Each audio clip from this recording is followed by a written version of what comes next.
വികസനത്തിന്റെ വലിയ വിളവെടുപ്പിന്റെ മഹോത്സവം ആഘോഷിക്കാൻ അവസരം നൽകുന്ന വർഗീയ വിഷം ചീറ്റിച്ചുകൊണ്ട് ഈ നാട്ടിലെ ഹൈന്ദവ ക്രൈസ്തവ ഇസ്ലാം സഹോദരങ്ങളെ തമ്മിലടിപ്പിക്കാൻ ആരെങ്കിലും കടന്നു വന്നാൽ അവരുടെ പത്തിക്ക് നോക്കി അടിക്കാനും. പൂഞ്ഞാർ മണ്ഡലം ഇടതുപക്ഷ ജനാധിപത്യ മുന്നണി ഈരാറ്റുപേട്ട മുനിസിപ്പൽ തെരഞ്ഞെടുപ്പ് കൺവെൻഷനും തെരഞ്ഞെടുപ്പ് കമ്മിറ്റി ഓഫീസ് ഉദ്ഘാടനവും ആവേശോജ്വലമായി. ഫുഡ്ബുക്ക് ഓഡിറ്റോറിയത്തിൽ നടന്ന കൺവെൻഷൻ മുൻ എംഎൽഎ കെ.ജെ. തോമസ് ഉദ്ഘാടനം ചെയ്തു. എൽ.ഡി.എഫ് സ്ഥാനാർത്ഥിയും സിറ്റിംഗ് എംഎൽഎയുമായ അഡ്വക്കേറ്റ് സെബാസ്റ്റ്യൻ കുളത്തുങ്കൽ സംസാരിച്ചു. CPI local secretary ഇ.കെ. മുജീബ് അധ്യക്ഷത വഹിച്ചു.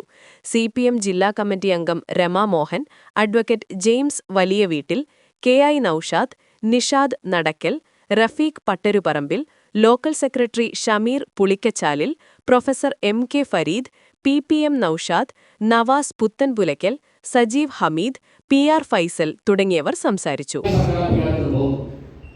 വികസന പ്രവർത്തനങ്ങളിൽ ശ്രദ്ധ കേന്ദ്രീകരിച്ചു. എന്തെല്ലാം വികസന പ്രവർത്തനങ്ങളാണ് നമ്മുടെ രാജ്യത്ത് നടന്നത്? പാവപ്പെട്ടവരുടെ ഇടയിൽ നമുക്കറിയാം, കേരളത്തിൽ മാത്രമാണ് 63 ലക്ഷം പേർക്ക് 2000 രൂപ വീതം പെൻഷൻ കിട്ടുന്നത്. 1980 വയനാട് കാലത്ത് 45 രൂപയിൽ തുടങ്ങിയ പെൻഷൻ ഇപ്പൊ 2000-ലെത്തി. പല ഗവൺമെന്റുകളും മാറി മാറി അധികാരത്തിൽ പോകും. എൽ.ഡി.എഫ് ഒന്നോ യു.ഡി.എഫ് ഒന്നോ. എൽ.ഡി.എഫ് ഗവൺമെന്റ് വരുമ്പോഴെല്ലാം തുക വർദ്ധിപ്പിക്കും. യു.ഡി.എഫ് വരുമ്പോഴൊന്നും തുക വർദ്ധിപ്പിക്കില്ല. 2000 രൂപയാക്കിയതിൽ 100 രൂപ മാത്രമാണ് യു.ഡി.എഫ് വർദ്ധിപ്പിച്ചത്. വികസന പ്രവർത്തനങ്ങളുടെ രംഗത്ത് അഭൂതപൂർവമായ പുരോഗതിയാണ് കൈവരിച്ചത്. നമ്മുടെ നാട്ടിലറിയാം, നമ്മുടെ ഈ നാട്ടിൽ പലരും ഉണ്ടായിരുന്ന എംഎൽഎമാർ, മഹാരഥന്മാരായ ഒട്ടേറെ എംഎൽഎമാര് ഉണ്ടായിരുന്ന സ്ഥലമാണ് പൂഞ്ഞാർ. 1954 പൂഞ്ഞാറിൽ നിന്ന് ജയിച്ച് ആദ്യം മുഖ്യമന്ത്രിയാകണം. അതുപോലെ പല എംഎൽഎമാരായി വന്നിട്ടുണ്ട്. എന്നാൽ ഇടതുപക്ഷ ജനാധിപത്യ മുന്നണിയുടെ ഈ 10 വർഷക്കാലത്ത്, ഈ കഴിഞ്ഞ 5 വർഷക്കാലത്തിന് മുമ്പ് സെബാസ്റ്റ്യൻ കുളത്തുങ്കൽ എംഎൽഎ ആയതിനു ശേഷം, ജനപ്രതിയായതിനു ശേഷം ഈ മണ്ഡലത്തിൽ ഏതാണ്ട് 2700 കോടി രൂപയുടെ വികസന പ്രവർത്തനങ്ങൾ നടന്നു. കുറെ നടക്കും, കുറെ റോഡുകൾ, കുറെ ഇന്റർനാഷണൽ ടൂറിസ്റ്റ് കേന്ദ്രമായ വാഗമൺ ലോകത്തിലെ ജനങ്ങളൊക്കെ വരുമ്പോൾ നാണങ്ങളാതിരിക്കട്ടെ, നമുക്ക് അഭിമാനത്തോടു കൂടി അവരെ സ്വാഗതം ചെയ്യുന്നത്. അതിനുവേണ്ടിയാണ് ഈ ഭാഗത്ത് നല്ല 1-2 റോഡല്ല, ഈ മണ്ഡലത്തിൽ എത്രയോ റോഡുകൾ. ഞങ്ങളുടെ നാട്ടിൽ നേരെ വാഗമണിലേക്ക് റോഡുണ്ട്. മുണ്ടക്കയം, കൂട്ടിക്കര, എൻആർ, എൻകാട്, നേരെ വാഗമൺ. ഇത് ഏതാണ്ട് 4 കിലോമീറ്റർ തീരാറുള്ളൂ. ബാക്കി എല്ലാം ഏതാണ്ട് പൂർത്തിയായി. 4 മാസം കഴിയുമ്പോഴത്തേക്കാണ് ഞാൻ 4 കിലോമീറ്റർ റോഡ്. അപ്പൊ ഇതിലെ വാഗമണിന് പോകാം, ആ വഴിക്ക് പോകാം. അപ്പോൾ ഇതുപോലെ എത്രയോ കേന്ദ്രങ്ങളാണ്, എത്രയോ വികസന പ്രവർത്തനങ്ങളാണ്. സ്കൂളിന്റെ സ്ഥിതി എന്താ? ഹൈസ്കൂളുകൾ, മിഡിൽ സ്കൂളുകൾ, എൽ.പി. സ്കൂളുകൾ, ഏതാണ്ട് 900ഓളം സ്കൂളുകളാണ് കേരളത്തിൽ എൽ.ഡി.എഫ് ഗവൺമെന്റ് ഹൈടെക് ആക്കിയത്. നല്ല ഒന്നാം തരം സ്കൂൾ പ്രവർത്തനങ്ങളായി മാറ്റിയത്. ഉമ്മൻചാണ്ടിയുടെ കാലത്ത് എന്തായിരുന്നു? 341 സർക്കാർ സ്കൂളുകൾ അടച്ചുപൂട്ടാൻ ആ ഗവൺമെന്റ് തീരുമാനിച്ചു.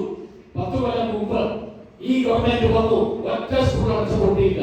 സ്കൂളെല്ലാം പണിതു, എല്ലാം അപ്പോ ഹൈടെക് ആക്കി മാറ്റി. ആശുപത്രിയോ 900 ആശുപത്രികൾ, അതെല്ലാം ചെറുതും വലുതുമായി 700 പ്രൈമറി ഹെൽത്ത് സെന്ററുകളാണ്. ഏതാണ്ട് എല്ലാ പ്രദേശത്തും തന്നെ പ്രൈമറി ഹെൽത്ത് സെന്ററുകളുടെ പണി പൂർത്തിയാക്കി. നല്ല ഒന്നാം തരം കെട്ടിടങ്ങൾ ഉണ്ടാക്കി, ലാബ് സൗകര്യങ്ങൾ ഉണ്ടാക്കി. കോട്ടയം മെഡിക്കൽ കോളേജിൽ തന്നെ 700 കോടി രൂപയുടെ വികസന പ്രവർത്തനമാണ്. 13 കോടി രൂപയുടെ വികസന പ്രവർത്തനങ്ങളെ കുറിച്ചുള്ള വിവരണം അടങ്ങിയ ഒരു നോട്ടീസ് പ്രൊഫസർ എം.കെ. ഫൈസൽ തന്നെ അച്ചടിച്ച് വിതരണത്തിനായി ഇവിടെ എത്തിച്ചിരിക്കുകയാണ്. അതിന്റെ പ്രകാശനം നിർവഹിക്കുന്നതിനായി ക്ഷണിച്ചു. എംഎൽഎ കടന്നു വന്നിരിക്കുകയാണ്. എംഎൽഎ വേദിയിലേക്ക് കടന്ന് വന്നുകൊണ്ടിരിക്കുന്നു. ചെറിയ ഒരു അഭിവാദ്യ പ്രസംഗത്തിനായി PDPയുടെ നേതാവ് നിഷാദ് നടക്കൽ.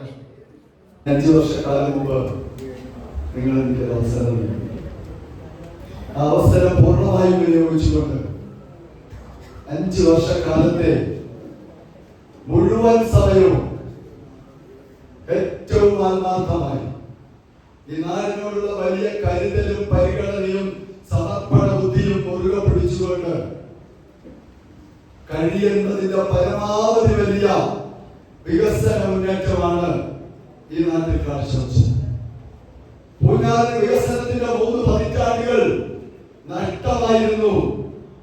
ആ നഷ്ടപ്പെട്ട നാടുകളുടെ വികസനങ്ങളൊക്കെ തിരിച്ചു പിടിക്കാൻ വേണ്ടി അക്ഷീണമായി പ്രയത്നം നടത്തിയ നാളുകളായിരുന്നു 2021 മെയ് മാസം 2-ാം തീയതി മുതൽ ഇന്ന് ഈ നിമിഷം വരെ എന്ന് നെഞ്ചിൽ കൈവച്ച് പറയാൻ പ്രിയപ്പെട്ടവരെ ഞാൻ ആഗ്രഹിക്കുകയാണ്. ഞാൻ ഈ നാടിനെ ഒന്നായിട്ടാണ് കണ്ടത്. ഈ നാട്ടിലെ മുഴുവൻ ആളുകളെയും എന്റെ സഹോദരങ്ങളായി, അമ്മ പെങ്ങന്മാരായി, മക്കളായി ഒക്കെ മാത്രമാണ് കണ്ടത്. അതിനകത്ത് ഒരു വേദനയും ഉണ്ടായിരുന്നില്ല. അതിന് രാഷ്ട്രീയത്തിന്റെ കണ്ണട വെച്ച് ഞാൻ നോക്കിയില്ല. ജാതിയുടെയും മതത്തിന്റെയും കണ്ണട വെച്ച് ഞാൻ നോക്കിയില്ല. അവരുടെ ജനപ്രതിനിധിയായി 5 വർഷക്കാലം സെബാസ്റ്റ്യൻ കുളത്തുങ്കൽ പൂഞ്ഞാറിന്റെ മണ്ണിൽ, ഈരാറ്റുപേട്ടയുടെ മണ്ണിൽ, തിരുനാളിന്റെ തീക്കോയുടെ പാലത്തോടിന്റെ മുണ്ടക്കയത്തിന്റെ കോഴിക്കോടിന്റെ കുട്ടികളുടെ എരിവേലിയുടെ മണ്ണിൽ ഉണ്ടായിരുന്നെങ്കിൽ നാടുകളിലും അതുപോലെ തന്നെ 5 വർഷക്കാലം തുടരാൻ നിങ്ങൾ അംഗീകാരം, മനസ്സാക്ഷിയുടെ അംഗീകാരം നൽകണമെന്ന് മാത്രമാണ് നിങ്ങളോട് എനിക്ക് അഭ്യർത്ഥിക്കാനുള്ളത്. ഞാൻ അമേരിക്കയിലേക്ക് പോവില്ല, ഞാൻ ഇവിടെ തന്നെ ഉണ്ടാവും. ഞാനൊരു വേദിക്കും നിങ്ങൾക്കിടയിൽ ഉണ്ടാക്കില്ല. എല്ലാവരും എന്റെ സഹോദരങ്ങളാണ്. അവരുടെ പേരിന്റെയോ അവരുടെ ജാതിമതത്തിന്റെയോ അവർ പിടിക്കുന്ന കൊടിയുടെയോ നിറം നോക്കി ആയിരിക്കില്ല ഞാൻ ഈ നാട്ടിലുള്ള ആളുകളോട് പരിഗണനയും ചേർത്ത് പിടിക്കലും കരുതലും നൽകുക എന്ന് സൂചിപ്പിക്കാൻ ഈ അവസരം ഞാൻ വിനിയോഗിക്കുകയാണ്. ഞാൻ ആത്മാർത്ഥമായ കാര്യം പറയാൻ ആഗ്രഹിക്കുന്നു. ഈരാറ്റുപേട്ടയുടെ കൺവെൻഷൻ ആണല്ലോ. ഈരാറ്റുപേട്ട ഈ കാലത്തിനിടയിൽ കണ്ട ഏറ്റവും വലിയ വികസനം കഴിഞ്ഞ 5 വർഷക്കാലം നടപ്പിലാക്കാൻ കഴിഞ്ഞു എന്നുള്ള ആത്മാഭിമാനത്തോടെ തന്നെയാണ് ഈരാറ്റുപേട്ടയിൽ വന്ന് ഞാൻ നിങ്ങളുടെ മുമ്പിൽ തൊഴിൽ കൈകളുമായി വിനയത്തോടെ ഒട്ടഭ്യർത്ഥിക്കുന്നത് സൂചിപ്പിക്കാൻ ഞാൻ ആഗ്രഹിക്കുക. ഈ കഴിഞ്ഞ 5 വർഷക്കാലം കൊണ്ട് അടിസ്ഥാന സൗകര്യങ്ങളിൽ കുറെ മുന്നേറ്റം കൈവരിക്കാൻ നമുക്ക് കഴിഞ്ഞു. നമ്മൾ നിലമൊരുക്കി, വിത്ത് വിതച്ചിട്ടുണ്ട്.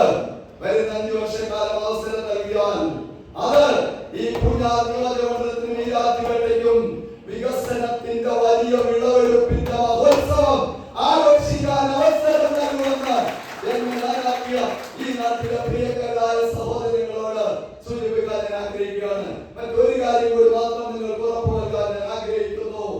വർഗീയ വിഷം ചീറ്റിച്ചുകൊണ്ട് ഈ നാടിന് ചേരിതിരിവുണ്ടാക്കാൻ, ഈ നാട്ടിൽ ഭിന്നതകൾ വിത്തുമുളപ്പിക്കാൻ, ഈ നാട്ടിലെ ഹൈന്ദവ, ക്രൈസ്തവ, ഇസ്ലാം സഹോദരങ്ങളെ തമ്മിലടിപ്പിക്കാൻ ആരെങ്കിലും കടന്നു വന്നാൽ അവരുടെ പത്തിക്ക് നോക്കി അടിക്കാനും അവരെ ഈ നാടിന്റെ മണ്ണിൽ നിന്നും പുറത്താക്കാനും ആർജവമുള്ളവരാണ് ഈരാറ്റുപേട്ടക്കാരും പൂഞ്ഞാറുകാരും ഒന്ന് കാണിച്ചു കൊടുക്കുമെന്നും ഈ ഈരാറ്റുപേട്ടയ്ക്കെതിരെ ഉണ്ടായ വലിയ ദുഷ്പ്രചരണങ്ങൾ ഉണ്ടായിരുന്നല്ലോ. ഇടയ്ക്ക് യൂട്യൂബർമാരൊക്കെ ആരാണ് ചങ്കുവിരിച്ച് അതിനെതിരെ പ്രതിരോധിച്ചുകൊണ്ട് ഈ നാടിന്റെ മഹാത്മ്യം വിളിച്ചോടിയത്? അങ്കാളമ്മൻ കോവിലും നൈനാ മസ്ജിദും അരിക്കുത്തറ പള്ളിയും ഒരു വട്ടത്തിനുള്ളിൽ നിൽക്കുന്ന വാങ്കുവിളിയും ദീപാരാധനയും പള്ളിമണിയും ഒന്നിച്ചു കിടക്കുന്ന ഈരാറ്റുപേട്ടയുടെ പൂഞ്ഞാറിന്റെ മണ്ണിനെ വർഗീയമായി മലീമസമാക്കാൻ ആരെങ്കിലും വന്നാൽ അവരെ നിർത്തേണ്ടിടത്ത് നിർത്താൻ നമുക്കറിയാവുന്നതും അത് നാളുകളിലൂടെ നടപ്പിലാക്കിയിരിക്കുമെന്നും അതിനെല്ലാം വേണ്ടത് ഇടതുപക്ഷ മുന്നണി ജയിക്കുകയാണ്. ഈ മണ്ണിന്റെ ഈ നാടിനെ സംരക്ഷിക്കാൻ ഇടതുപക്ഷ മുന്നണിയും ഇടതുപക്ഷ മുന്നണിയുടെ എളിയ ഭടനായ സെബാസ്റ്റ്യൻ കുളത്തുങ്കലും ഇവിടെ നിന്ന് വിജയിക്കണമെന്നും ആ വിജയിപ്പിക്കലിന് കഴിഞ്ഞ തവണത്തേതുപോലെ തന്നെ വലിയ സംഭാവന ഈരാറ്റുപേട്ട നൽകണം എന്ന് മാത്രമാണ് നിങ്ങൾ ഓരോരുത്തരോടും എനിക്ക് അഭ്യർത്ഥിക്കാനുള്ളത്. എന്റെ തെരഞ്ഞെടുപ്പ് അടയാളം 2-ലെയാണ്. ആ ചിഹ്നം ഞാനും കൂടെ അടിവരയിട്ട് പറയുന്നു. കാരണം എന്റെ അതേ പേരുകാരനായ മറ്റൊരു സ്ഥാനാർത്ഥിയുണ്ട്. അതുകൊണ്ട് തന്നെ ആരെങ്കിലും ഒക്കെ പേര് നോക്കി വോട്ട് ചെയ്യാൻ ശ്രമിച്ചാൽ ഒരു പക്ഷേ തെറ്റു വരാനിടയുണ്ടാവും. അതുകൊണ്ട് പ്രിയപ്പെട്ട ആർക്കും അങ്ങനെ ഒരു പെശക് സംഭവിച്ച് നമ്മളോട് നഷ്ടപ്പെടാനിട വരരുത്. അതുകൊണ്ട് തന്നെ അറിയപ്പെടുന്ന പേര് മാറ്റിവെച്ച് അറിയപ്പെടാത്ത പേരിൽ മത്സരിക്കാൻ ശ്രമിക്കുന്നവരുടെ കൗശലം നമ്മുടെ ചിലവായില്ല എന്ന് ബോധ്യപ്പെടുത്താൻ കൂടി ഈ അവസരം വിനിയോഗിക്കണം. അത്